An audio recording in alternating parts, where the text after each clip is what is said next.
Hi, I'm Ryan Dalgliesh. Let's talk Bible. Today's topic, Jeremiah. Now you might find it difficult to manage the large prophets. Isaiah, Jeremiah, Ezekiel, they're quite lengthy and they're a little bit tedious, especially if you're starting out. That's how I felt about them probably for my first decade or so, but I've really come to love the prophets.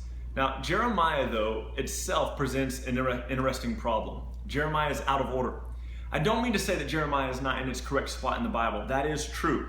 What we call the Bible, what we have in terms of bound in leather or whatever, cardboard, whatever yours looks like, from Genesis to Revelation, that's not the order of the scripture.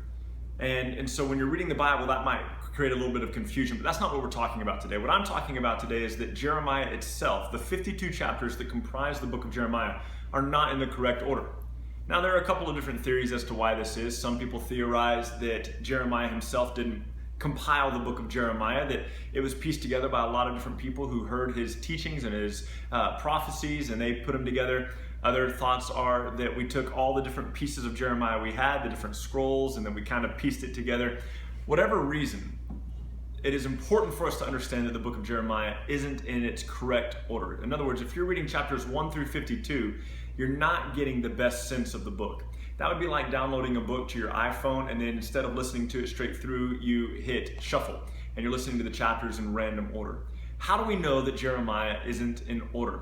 The best way to understand the order of Jeremiah is to understand the last three kings of Jerusalem in the nation of Judah. And you can learn about those three guys from 2 Chronicles and 2 Kings. The last three kings in order are a guy named Jehoiakim, Jehoiakim, and Zedekiah.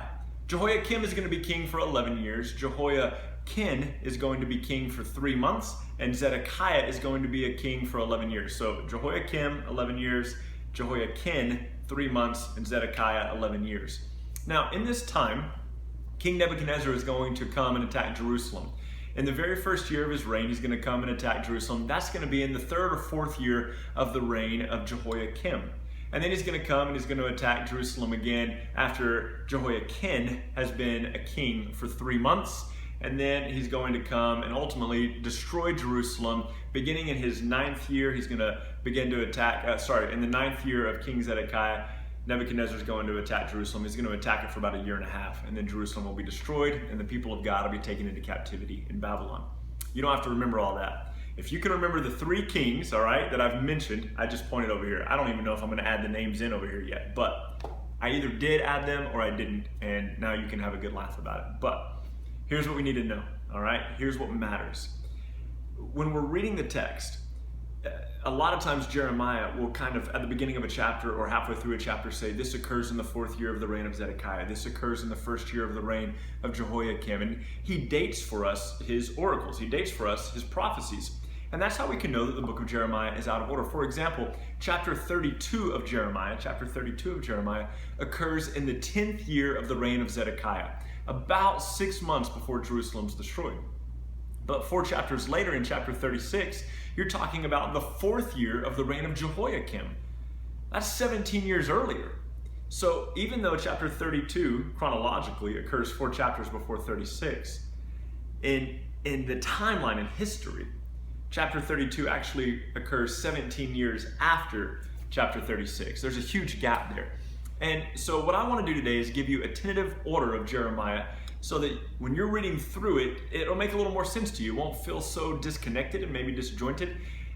Look, the Bible is heavy and big and sometimes confusing by itself. So we don't need to have things that make it more difficult, like a book that's completely out of order, completely shuffled together like a deck of cards. So here is a tentative order of Jeremiah. Now, I do not mean for this to be the order of Jeremiah. This is an order that I've been working on as I have been reading through the scriptures.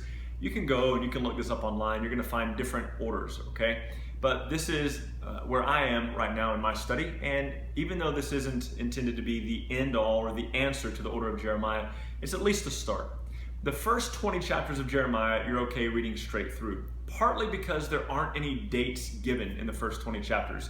He'll mention King Josiah once, which is the earliest king, even before Jehoiakim. And so that gives us a little bit of a ballpark, but there's just not enough concrete information within the chapters themselves to tell us exactly what year that those chapters fall in. So as you're reading Jeremiah, you want to read it roughly in this order: Jeremiah 1 through 20, Jeremiah 26, Jeremiah 35, then 25, then 45 through 48. Go ahead and read chapter 36 next, then 22 through 24, 29 through 31, 49 through 51, 27 through 28, 34, 21, 37, 38, 32, 33, 39, 52, and 40 through 44.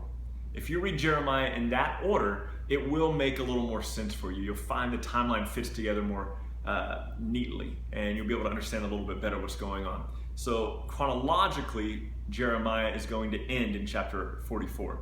And I know this is just a short video, but I hope that it will help at least make Jeremiah come into focus for you a little bit better. Have a great day. Oh, hey, don't forget to hit like and subscribe so that we can help other people enjoy Jeremiah too. Now, have a great day.